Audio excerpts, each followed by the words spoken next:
as predicted, the sun has come up this morning. Our 2021 POA election is over.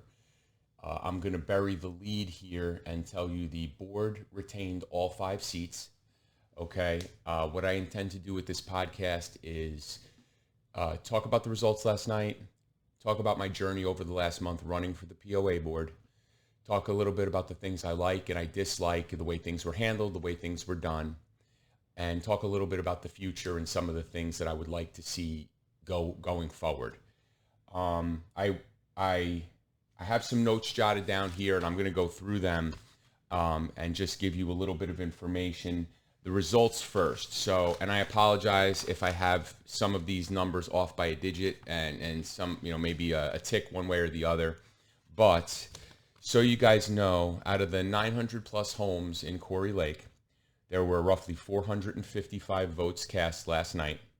And out of that 455 votes cast last night, there are currently only roughly 27 to 30 residents' homes who are disqualified from voting because they have outstanding fines. Not outstanding notices, but outstanding fines. The difference is notice 1, notice 2, 30, 60, 90 days. When you're delinquent, that notices becomes a fine. Currently under 30. The number wasn't exact when we were there. I will talk a little bit about my impressions of the attorney that handled the meeting last night and some of the things that went on that maybe you heard on the presentation that was done on the Zoom and maybe you didn't. So let's get into first, not burying the lead, and I'm just going to run down names here. Harry got 307 votes. Cheryl got 310 votes. Anoop got 289 votes. Dan got 182 votes. Vinny got 131 votes. I got 120 votes. Thank you. Laurel got 192 votes. Louise got 125 votes. Mustafa got 156 votes. Julie got 51 votes. Dr. Ramin got 317 votes. And Vish got 279 votes. The board was retained. So I know there's all sorts of feelings around that on both sides. And there's some discussion that went on in the meeting last night. And I got the general feeling of, I don't want to say lack of trust, but just not a feeling of frustration from the people that were there. And I can understand that. I ended up talking to some residents and understanding what some of their complaints were, not about necessarily the election, but things they have going on in the neighborhood that they kind of looked to the board for help with, and they don't feel like they got it, or just general things with this election. So let me talk to you a little bit about my journey over the last month, what prompted me to run, and a little bit of my experience in dealing with some of the people, all the players involved. And let me preface all this by saying, because we live in a very litigious community, I'm telling you my specific experience. These are my specific views, and the things that I would divulge here. If I say I talked to Harry about something, I've already told Harry that I'm making it public. There's nothing nefarious there. If it was a conversation from the other team, it's conversations that there's nothing there to hide. So I wouldn't do that. The reason I ran, I drive through the neighborhood and I see things like, well, let me give you a little bit of background. I grew up in New Jersey, in a very crowded section of New Jersey. And my neighborhood just never looked clean. It wasn't urban, but it wasn't quite rural. It was suburban, but congested suburban, if that's a thing. And when I lived in Atlanta for the 11 years before I moved here, and I loved Atlanta, the layout, the topography, all the things that went with it. We found this house in Quarry Lake, and it worked perfect for us. My dad is handicapped. We have a handicapped shower that was already put in before we moved in. It was there. Everything worked out. My wife loves the neighborhood. And we moved here, and this is paradise. For me, this is paradise. And then I come in and I see, over the course of the year and a half, almost 2 years we've been here, basketball courts in people's driveways, weeds just through sidewalks and through driveway stone, houses not up to par as far as paint or as far as mailbox. Those are just some of the examples, okay? And I don't want to go back. I want to keep moving forward. I don't want to go back. So what prompted me to run was a couple things. When I first came in Quarry Lake on Cross Creek, there was a house, and if it's your house, I apologize. There's a house from the day we moved in that would have 4 cars packed in the driveway and multiple cars on the street, curb, sidewalk, in between there, and apron of the driveway. I didn't love the way that looks. I don't love the way that looks. Going through the neighborhood, seeing basketball nets, I don't like the way that looks. So that's what prompted me to do it. And then there's a couple houses down from me that I just don't like the way it looks. It doesn't fit in this particular section of the neighborhood. And it's nothing ugly about the house. It's just not that. It's just, there's not really a front lawn. It's basically an entire driveway is the front of the house. And I've talked about it with people on the board, and they refer me back to what can and cannot be done within their purview.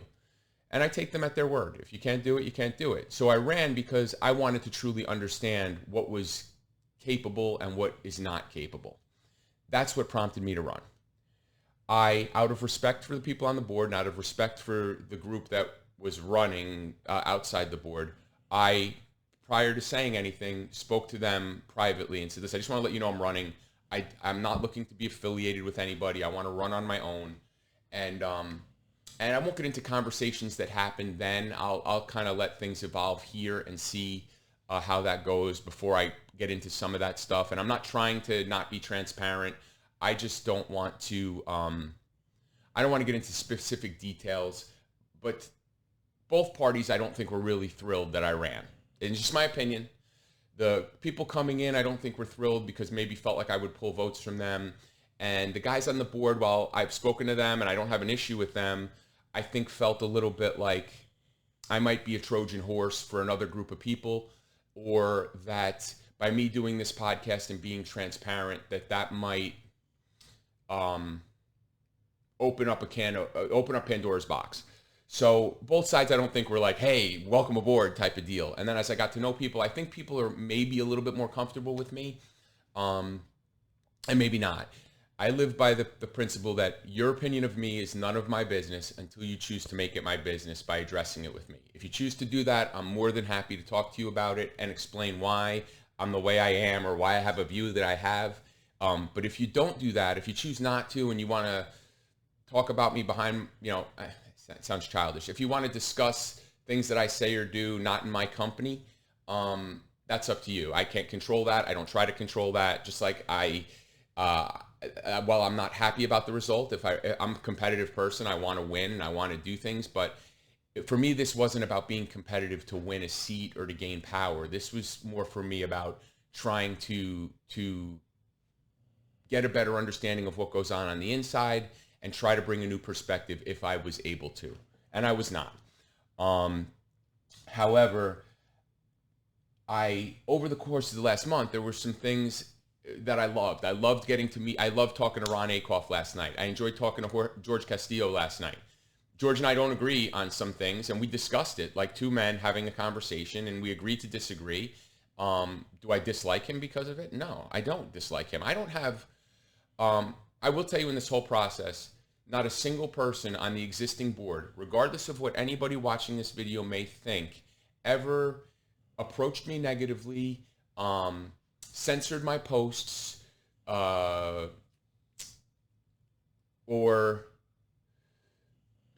came at me online or any of that stuff. One individual did that. I'm not mentioning any names, and that's their prerogative to do that. I choose not to conduct myself that way. If people want to choose to conduct themselves that way, they can. I did not like the way the election process was run. Not the actual logistics of the election itself. I thought that was done fairly well. I would like to see an independent monitor that handles the election completely outside, and we have a ballot and people come and you place your ballot. As far as turnout goes for the election, listen, 900 homes, we had 455 people. That's roughly half. It's similar to what happens on a national level. We have 300 million people in this country, and 150 million voted this last election roughly.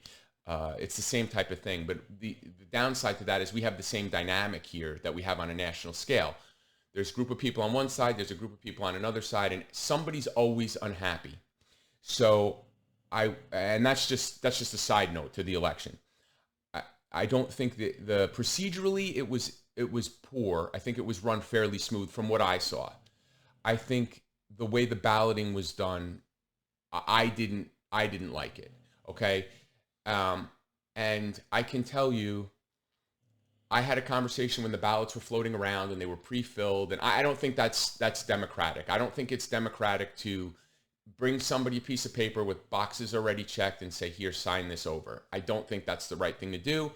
It's not illegal. It might be what I would consider, I don't want to say unethical or immoral, but it's not illegal. It's within the bounds of what can be done, which I spoke with the attorney directly and asked that direct question and was told that that was able to be done.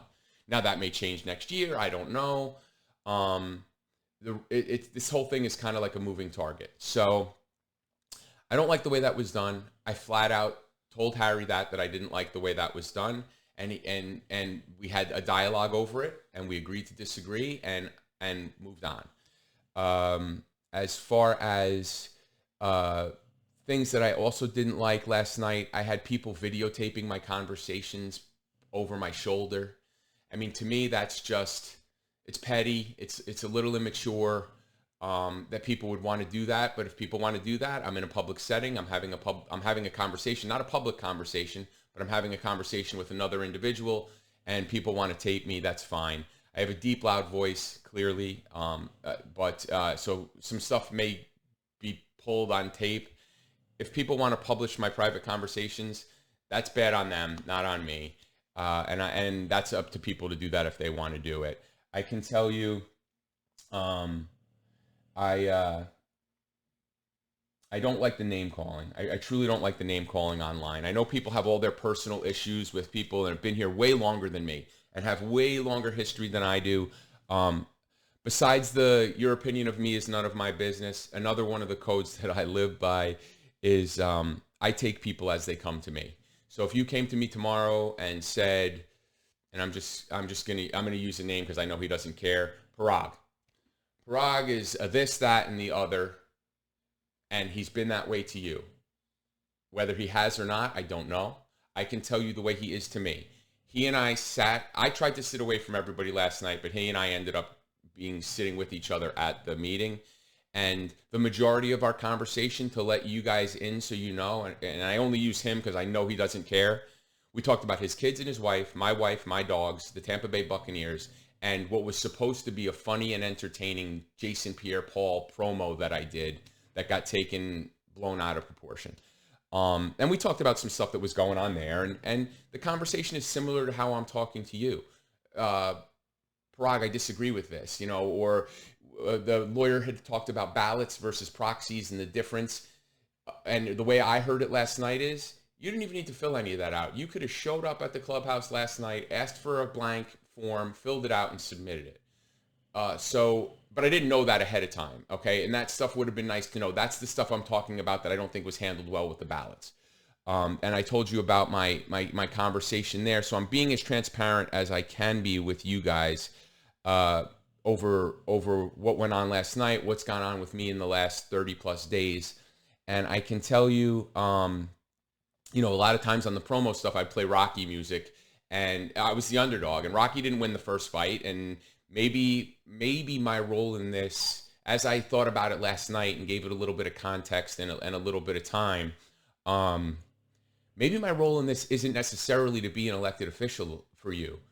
Maybe my role in this is to try to be someone who could try to unify both groups. Is that possible? I'm an optimist. I hope that's possible. I'm an optimist with cautious glasses on, trying to see if I can do that. So what I have done is and the other thing I don't like, as I said, the thing I don't like is the censorship. We have WhatsApp, okay? WhatsApp, there's multiple groups within WhatsApp. They're moderated by multiple people. If things are disliked that are said on that group, people can pick and choose what they get rid of or what they keep. The group that's in place has a group. The group that's, the other group has, people have their own different things and everybody gets to control the narrative. I don't like that. I don't like my narrative being controlled. I don't like my posts being deleted. We have Nextdoor and WhatsApp for all of that. And there's a lot of back and forth with everything. We have multiple Facebook groups with information out the wazoo with anything you want to look up, you can do all there. It's all fragmented. It's all over the place. And as I thought about it last night, more and more, I think in order to try to accomplish some sort of unity here, there has to be one central location. So what I have done is I created the Corey Lake News Pod Network on YouTube. It's a channel. There is an email, CNPNP, Corey Lake News Pod Network at yahoo.com. My intention with this page is this. I'd like to see as many people from Nextdoor come over, as many people from WhatsApp to come over, as many people from Facebook to come over. I will post videos of things that are going on in the neighborhood, like food trucks. There's going to be one on the 30th. I will post CDD issues as they come up or there are questions that are asked. I will be as transparent as humanly possible as I can, because I think that's the only way to truly bring things together. Pulling back the covers to show the light of day is the only way for everybody to truly see what's going on. With that also being said, I would love to have, okay, and I know everybody has apprehensions about this. I would love to have, George or Ron or Harry or Parag or Cindy or Dan or Vinny, any of these people that have been involved to run. And the one thing I will also say, to come on the podcast, if all the information, there's something called the Sunshine Law. If all the information and the CDD has to abide by it, they're elected officials. If all the information that they're discussing in their meetings is public information, discussing it here should not matter. I'm not trying to trick anybody. If you've spoken to me or you've watched any of these videos, my intent is not to trick, trip, gotcha, busted, as somebody told me on one of the apps that I got was busted over something. I'm not trying to do that. I'm trying to say, here's point of view A and here's point of view B. Let's have a dialogue that occurs within there. Now, I will tell you also, this YouTube channel does have a messaging feature. If you guys want to message and call each other names, that's up to you. Again, we live in a very litigious community. If you want to open yourself up to that, that's entirely your prerogative. I don't intend to censor anybody. I hope people would try to watch their language. I can't ask you not to use language because I have a potty mouth readily. I try to curb it the best that I can here. But I truly believe that that is the only way. One central location for all of us to talk. If you have questions, email me them. Email the question, email who it's to, and I will work on getting the answers for you.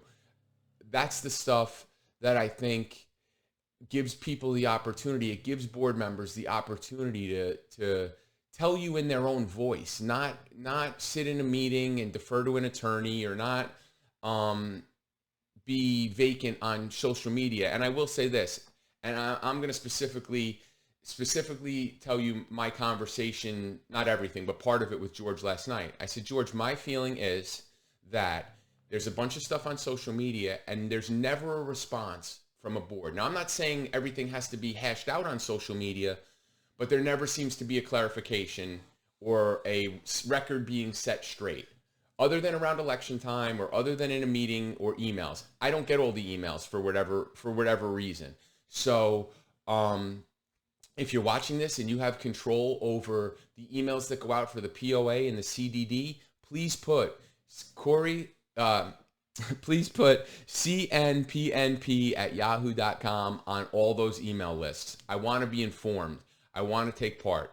Maybe my goal is not to be an elected official for you. Maybe my role in this, maybe my role is not to be an elected official. Maybe my role is to be someone that everybody can kind of be a sounding board for people. So I hope that explains a little bit about what's gone on here the past couple months. I can't tell you how appreciative I am of the people that that I talked to that offered their support. I got 120 votes. Not exactly what I was hoping for, but considering that many of you don't know me personally, I do appreciate you giving me your vote without that personal connect. And I have talked to a lot of you privately, and I respect your privacy unless you tell me you want to come on here and we could have a conversation here. Guys, as you can see, Norman has not moved this entire time. He doesn't care who won the POA board. He doesn't care who's on the CDD. He loves just having a yard to play in and a couch to sleep on, and that's the stuff that's more important to me. I hope this doesn't wreck the results of this don't wreck your day or ruin your life and make things hard for you. They certainly don't for me. While I, again, would have loved to have won and loved to have served the community, as I thought about it more and more after last night, maybe that's not the ideal thing for me. So this is an open invitation. Email Corey Lake, CNPNP@yahoo.com. My phone number is on there. I'll give it to you again here, 678-899-0656. You can call, we can talk. I'm better on text because I'm running around quite a bit, but either way, you have ways to get a hold of me. My transparency is trying to be clear here. I'm going to share this. This is going to be the last thing I share. Now, I'm not going to get off the platforms because they're there. I just don't personally have the bandwidth to respond between taking care of my dad and my wife and my dogs and my job. I don't have the bandwidth to be able to monitor Nextdoor and WhatsApp and Facebook and all these different things. So the YouTube channel is going to be my go-to. I'm going to put a link to the YouTube channel. I'm going to put my email in there, my phone number, all in this so you guys can see it. Again, thank you for your support. And listen, whatever happens going forward, let's try to be civil to one another. Let's try to talk to someone the way you would talk to them. Talk to someone online the way you would talk to them in person. Talk to someone the way you would want to be spoken to. And listen, I'm not sitting here trying to be a Boy Scout. I'm not above being upset over stuff or getting animated or being able to try to how do I put this delicately? Being able to shut somebody down when I disagree with them. I'm not trying to be like, hey, I'm above all that. I get into that too. It's important to me, but it's not the most important thing to me. So much respect, peace and love. Have a great day. Have a great weekend. Go Corey Lake.